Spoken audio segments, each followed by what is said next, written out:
खादों बेलेग गैया आंहा उफाय गैया इसोरनाव आं बेखौ आर'ज गाबबाय थायो दै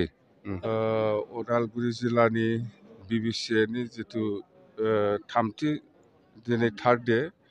111 इयार्सनि दिनै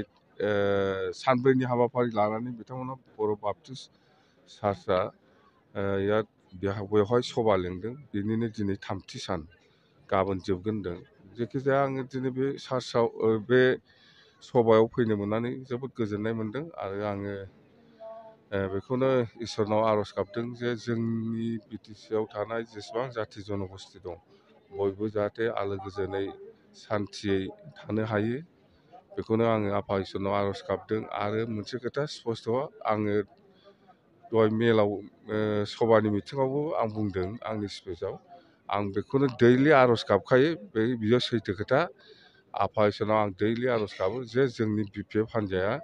2025आव जाहाथे गोदानै आरोबाव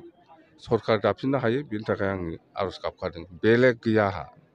उफाय गैया इसोरनाव आं बेखौनो आर'ज गाबबाय थायो दै फैबाय थायो आङो मोजां मोनो गोसोखौ सान्थि मोनो एखेलगे जयै आर'ज गाबफानो मोनोब्ला गोसोखौ सान्थि मोनो फैगौ बोसोरावबो निस्सय लेंहरबा आं फैगोन बास आसला सिन्थि खालामो बेजों लोगोसे दा बिसायख'थि खाथिनिफ्राय खाथि जादों नाथाय गावजों गाव इसोरजों लोगोसे गावजों गाव फोथायारिफ्रा माबायदि जानांगौ आरो जिखि पलिटिक्स थाया मानो माबायदि अनलायनांगौ बेखौ मा बुंनो सानो सारा राजनितिया बेलेग बुस्थु खिन्थु जोङो मानसि हिसाबै जाथि हिसाबै गावजों गाव अनलायनायखौ दोनबाय थायोबा मोजां बास